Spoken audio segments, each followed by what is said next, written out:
Hello, and welcome to this edition of People in Transition. I'm your host, Bob Gerst. I've been hiring, firing, and mentoring executives, frontline employees, interns, and job seekers in companies around the world through a host of transitions, some difficult, but most very good. I work with people in Hong Kong, India, Australia, and across the United States. What sets them apart? A lot, but there's more they have in common. And one of those commonalities is transition is a part of life.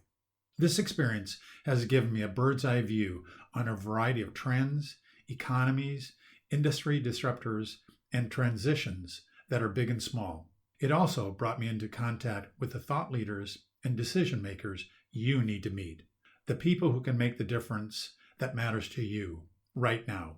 Imagine knowing exactly what to do next and how to know it's time to make your big change. The insight track you're going to access during our future episodes is better than a crystal ball. It's the exact information you need to take that next step. Whether you're a new grad applying for your first professional job, someone looking to transition your work experience into a promotion, launching your own company, or maybe even starting to plan your retirement, you're in transition, and this series is for you. We all know transition can be scary, but it doesn't have to be. And it's even fun when you have VIP access to the future you want. Are you tired of the uncertainty of being passed up? We'll share with you the tools and skills that can take your dreams to the front of the line.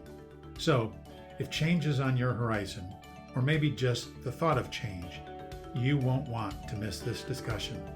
It could be the exact edge you need to turn transition into an amazing opportunity.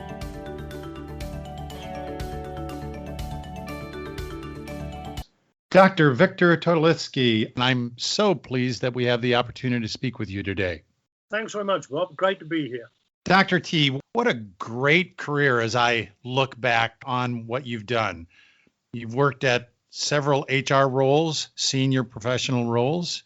You've worked in consultancy. You've taught at several major colleges and universities, and you've even been a chief inspector of police in the Hong Kong Police Department for 13 years. An incredible array of experiences. Dr. T, talk to me about the transition moments in that career, and what did you learn about those transitions for yourself? Yeah, thanks, Bob. Obviously, because I'm proud to be older, I've had quite a few transitions, as it were. But when we spoke previously on these types of issues, I thought I'd give three instances which were really quite striking for me. These were leaving school, secondly, moving to another country, and thirdly, moving countries again. But let me address each one in turn. I suppose leaving school at the age of about 16 as it were, the biggest thing for me was trying to work out really what is it I wanted to do. And at that stage, I didn't really know what was out there.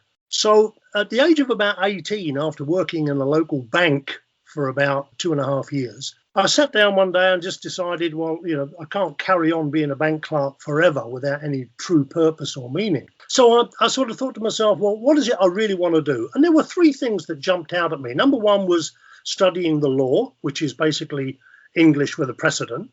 Secondly was pursuing sports.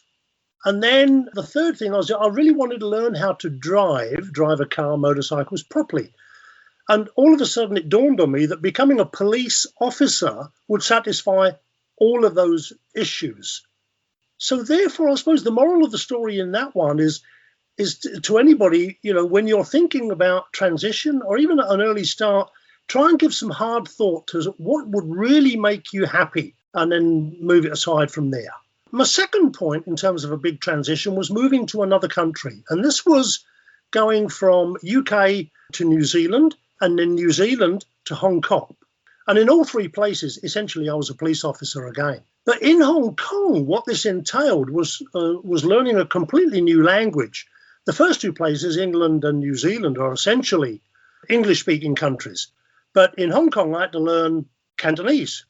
And I suppose the moral of the story in that second move was trying to have an anchor, have an anchor position, something which you are good at. In that move, basically, it was both sports and criminal law. And this kept me, to a certain extent, within my comfort zone for the time being. Now, my last example was moving countries again. This was essentially moving from policing from Hong Kong to Canada, which is where I reside now.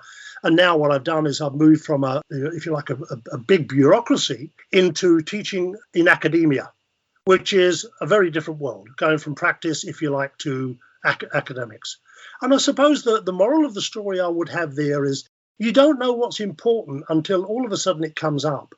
And what I had was some very good building blocks that gave me various options to make those transitions. In other words, certificates, diplomas, degrees, and speaking the language.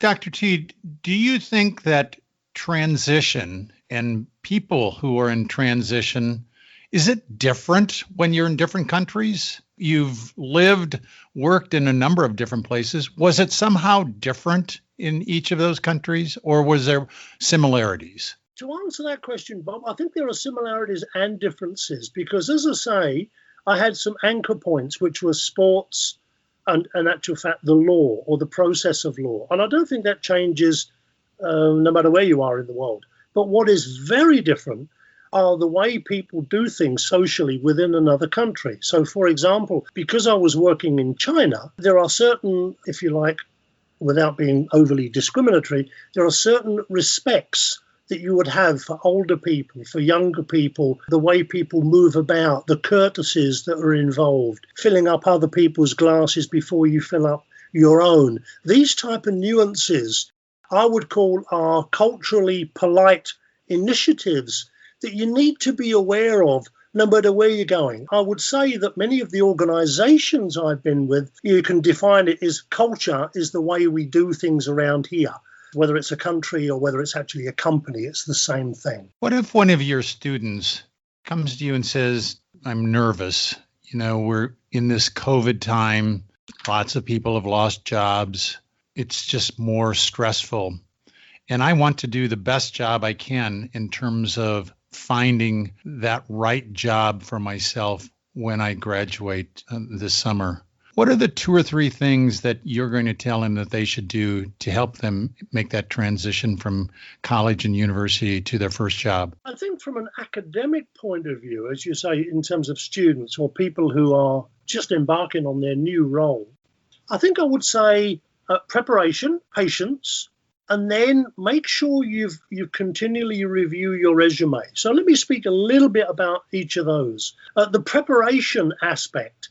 And I've already mentioned a couple of comments about being clear on what it is that you would like to do, what you would like to become. And in that, whilst you're considering it, what is it that you would not like to do or not become, as it were? Because I think that will start narrowing down whether you're a people person, whether you're a process person, or what type of person you are. I suppose the second point would be patience. And when you're a lot younger, patience is something that you really have to learn. But it's a good thing to not rush into things, to have a certain degree of patience.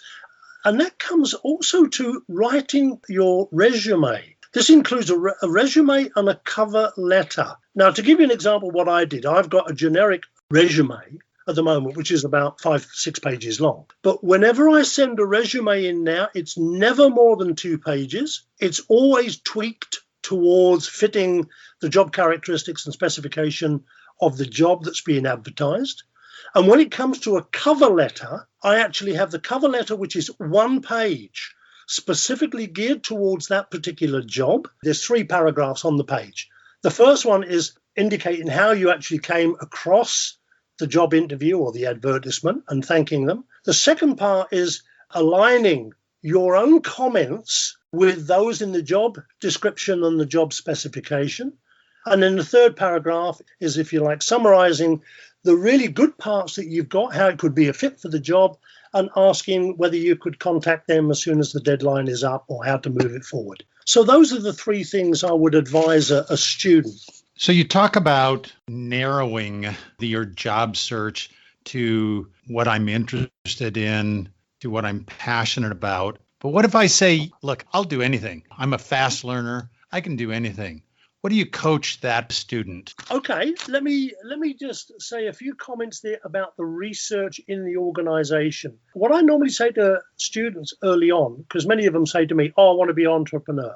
I want to set up my own company." And what I say to them is well, I wouldn't do that right at the start. Why don't you join a big company? Because then you can have a look at the organization chart. You can have a look and get an understanding as to how the organization operates when it comes to things like customer service relationship, when it comes to things like marketing, when it comes to the financial aspects in terms of budgeting and forecasts, when it comes to the HR and the personnel, and when it comes to the operational day-to-day activities that need to be undergone to make the business a success.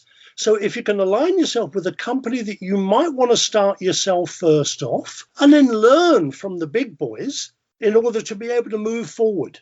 And if you're going to go to a company, don't just go there for 3 weeks and then learn as much as you can. So that's what I would say to a student. Don't go and start off by yourself, because you haven't really got the knowledge, if you like, as to how things are done in a particular company. In today's environment, many interviews are first done on the telephone or through Zoom. What would be your interviewing tips for someone that is going to do a telephone or Zoom interview? How can they make that experience a better one for themselves? Yeah, that's an interesting question, Bob. I mean, I actually use Zoom and I use Big Blue Button, which is another platform when I'm teaching at the university. But to answer the question, I don't think there's really much difference in terms of considering during a Zoom interview as to whether it's basically like a face-to-face interview. Let me explain.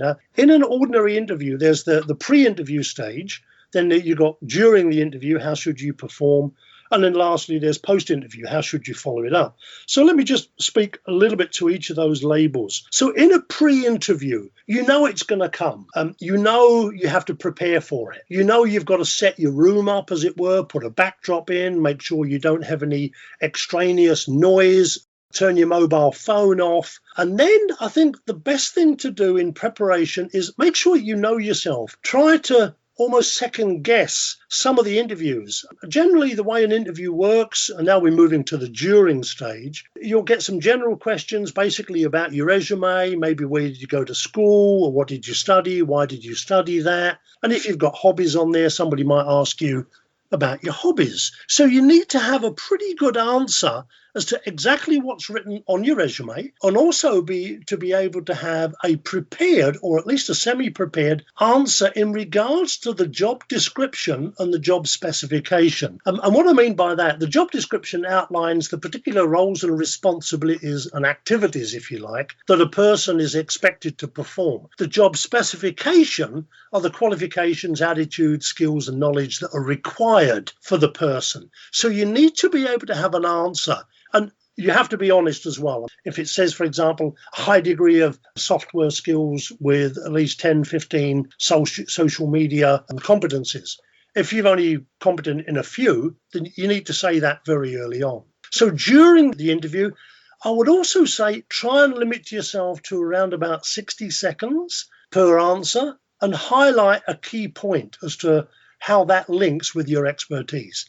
And then lastly, the post-interview, I would strongly suggest a thank you email just to follow up, just so you've got something in their email file which shows that you are serious about this particular position. Dr. T, just a real quick follow-up question to that. You talk about a follow-up email. Any thoughts on using the old method and hand write out a thank you note and send that in? Any thoughts on that? I suppose I would look at who is it, and again, I'll have to be slightly discriminatory here. I would look at who is it that's on the interview. And again, it sounds a little bit ageist, as it were. But if there are very young people there, then I would say you probably don't need to do a follow-up letter as such. But if there are people who are a bit older that may appreciate that, then absolutely.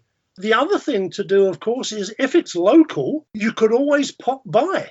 In terms of, say, the research, or even though you're doing a Zoom interview, unless it's halfway across the country or something like that, just going down there to get a feel for the establishment itself may give you a little bit of an indication as to how they may appreciate a follow-up.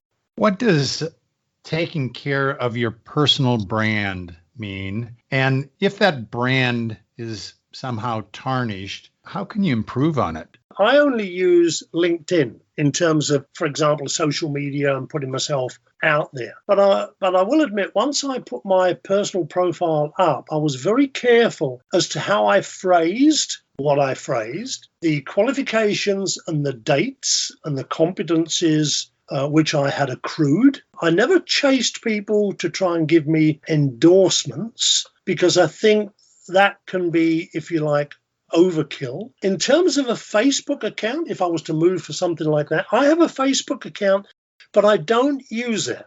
And one of the reasons for that is privacy data protection. In addition, so many people now steal other people's identity that I'm a little bit reluctant, especially being an ex-cop 3 times, of putting too much information which is open to the public at large. So I think in terms of your question there, your own personal brand, maybe if we went back to one of your earlier questions there, we used to include in letters, personal references. And I always think they can speak wonders.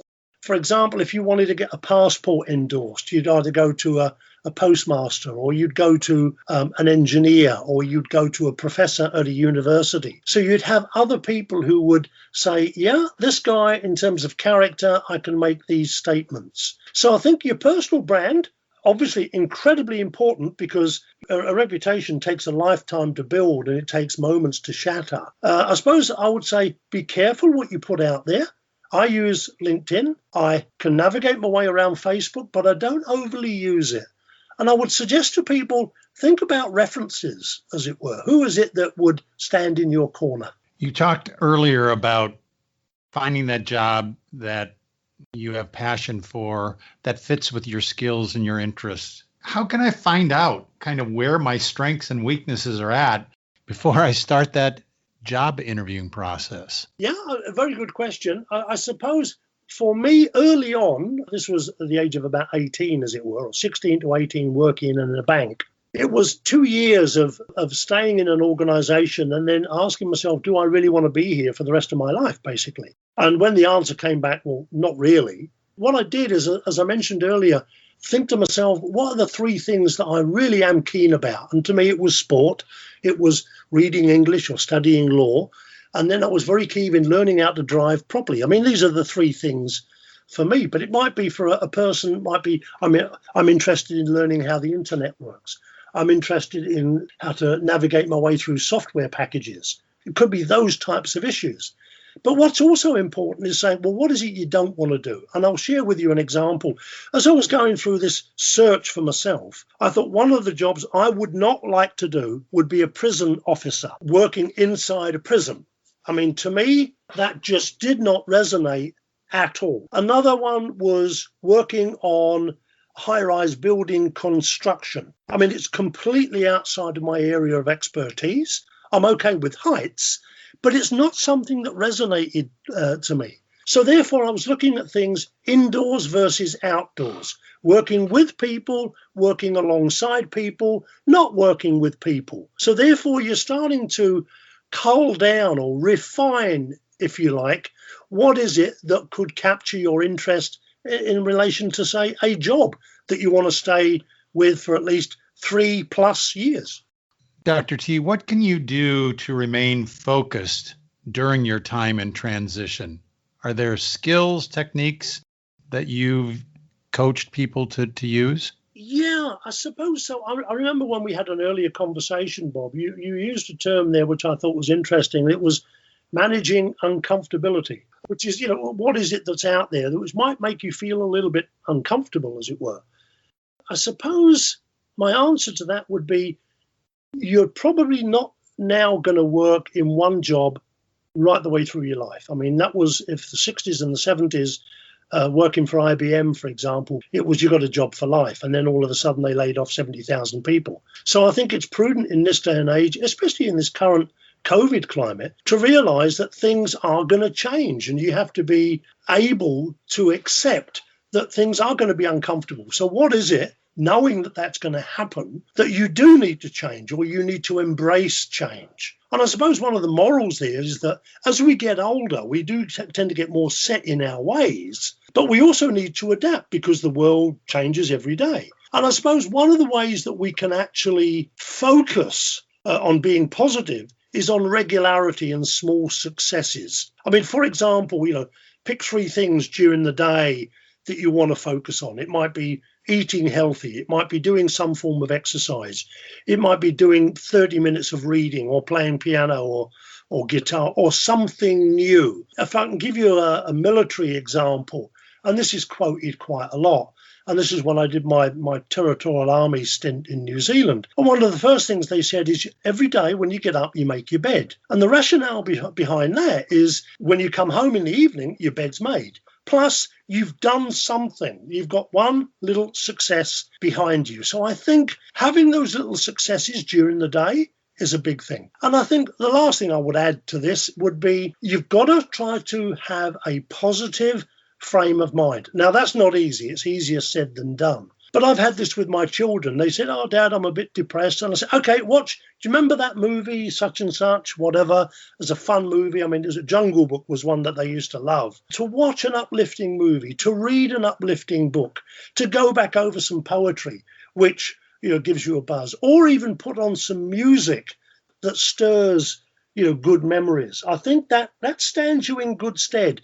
And the reason I say that is because sometimes you may get, as I've had, out of the blue, somebody phones up and says, "Hey, hi there, is that Dr. T? We're looking for someone for this particular position. Are you available?" And if you're in a positive frame of mind, you're going to come up with some pretty positive answers rather than being negative at that particular time. Dr. T, as someone who has taken health very serious over the years yourself, what's the impact of having good health? What's the impact it has on your success in going through transition? Yeah, no, it's a very good question. I mean, if you asked me early on, what is it I really want to be going through my life, I can only say it sort of in hindsight. And it is to be, as you've just said there, it's to be healthy, plus fit. But it's not fit and healthy because they are very different issues. And the reason I say that is you probably recall my background is doing Ironman triathlons, which is quite an arduous event. But many of my colleagues haven't done so well because even though they were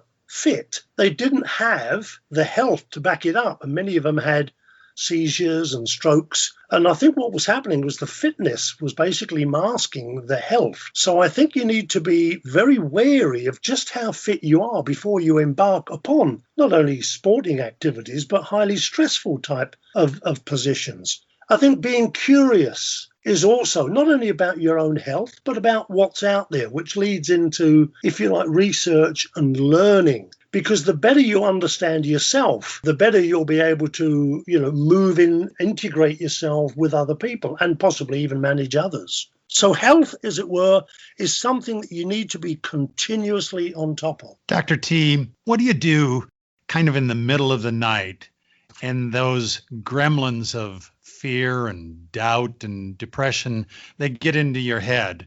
They tell you you're not good enough, you're too old, that you've been an imposter all these years, that you don't have the skills that you really thought you do, and that the worst of all, you'll never work again.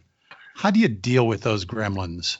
Well, I have to say, I've never had those gremlins, but I would, if I tamped it down a bit, in terms of the transition, if I was describing when I was moving from New Zealand to Hong Kong, I mean, I'd seen pictures of Hong Kong and I was a police officer and I was into sport, but I had absolutely no idea as to exactly what I was going to face. And you're quite right there. I mean, I think there's a nervous apprehension / excitement. So I think you need to make sure that you face your fears first of all. Don't push them down because they're going to come out in some other way or form. And the other issue is, if you're a little bit worried about a particular area, I mean, I was worried about the language. Am I going to be able to communicate?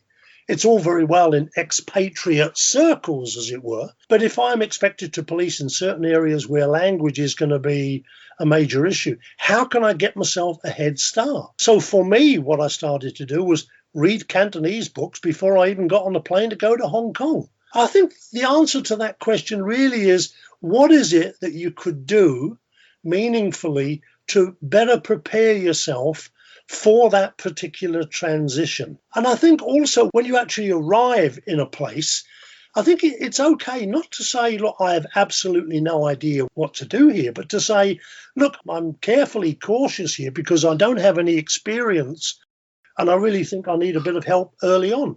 I think not in terms of saying posing as vulnerability, but being honest and saying, look, these are my limitations. I'm very happy to learn, but I need to say that I'm sort of a little bit dubious about my abilities in these areas. I think that's okay. A career coach once talked to me about the importance of an elevator pitch, that being important for you to develop and use in your transition. Maybe explain what that is and how do you think you go about developing an effective elevator pitch? Yeah, my understanding of the elevator pitch, I think it's quite a good analogy. I mean, if you imagine that you're on the 30th floor of the building, as it were, and you get in and one of the bosses comes in and you've got then to get, you're both pressing the ground floor. So you've essentially got 60 seconds to make an impression. And I suppose my answer to that is, first of all, you don't get a second chance to make a first impression. And this is why I think having that positive frame of mind is important. I also like the idea, as was something I've picked up over the years, is think in threes, no more than that. So in other words, if you've got three ideas, you're 1, 2, 3, that's it. Any more than that, people are not going to pay attention and you're going to bore people. If you take, for example, a TED Talk, just to give you another analogy, a TED Talk is 20 minutes because they've worked out that you can hold a person's attention for any more than 20 minutes. Any more than that, basically people are going to lose interest. So I think the key thing about an elevator pitch is three things. Number one, what's your purpose? Number two, where is the fit? Number three, how can we move this forward? So if you have something like that always ready to go, that'll stand you in good stead. How do you use professional organizations, CPA societies, HR societies, police fraternal organizations? How do you use those to your advantage when you're in transition? Yep. Okay. I mean, if I start with the police organizations, I mean, I've always been a member up until recent years, in actual fact, of the International Police Association. And the rationale for that was, to give you an example, when I was in the UK, I was actually coming to Canada. So what I did is I contacted the International Police Association and they said, yep, when you come to Vancouver, Toronto and Montreal, we'll have somebody meet you and they'll show you around. And now we've got the language of the police, as it were, and processes. But this is, if you like, the camaraderie that we can draw upon. So that's on the police side of it. But in addition, what I've done over the years for my professional qualifications, I mean, to give you an example, in the UK and in Hong Kong, they have the Institute of Human Resource Management, or they have the Chartered Institute of Personnel and Development, or they'll have the Chartered Institute of Management. Now, they've got reciprocal agreements with many similar institutions around the world. And I've kept mine up. I've got 4 professional institutions. But how I use it is I frequently go into their research database, which any member can do, and then I have a look as what is it at the moment in terms of HR and recruitment and selection or compensation and benefits. What is it that's out there that's coming to the fore that I need to be aware of? And I think in many of those institutions, they are a very good resource of people of a like mind, as it were, to give you, if you like, a cutting edge or a leading edge lead-in as to what's happening in a particular field. And those are very important. Dr. T, any books or other resources that you would recommend to someone who's going through transitions? In terms of books, I suppose books, quotes, and TED Talks. Let me talk a little bit about each of those. I mean, TED Talks I follow quite frequently. I mean, for example, Simon Sinek, I like his Millennials in the Workplace, because when I was teaching millennials, I wanted to find out, well, in terms of the transition from academia into the workplace, what are some of the issues that they face? That was a great TED Talk. Now, another TED Talk which I've actually used in an academic setting was Sir Kenneth Robinson, Do Schools Kill Creativity? And there's a couple of reasons I use that one. Number one, he's a very good speaker. Number two, it's only 20 minutes. Number three, it's funny. Number four, it's pertinent.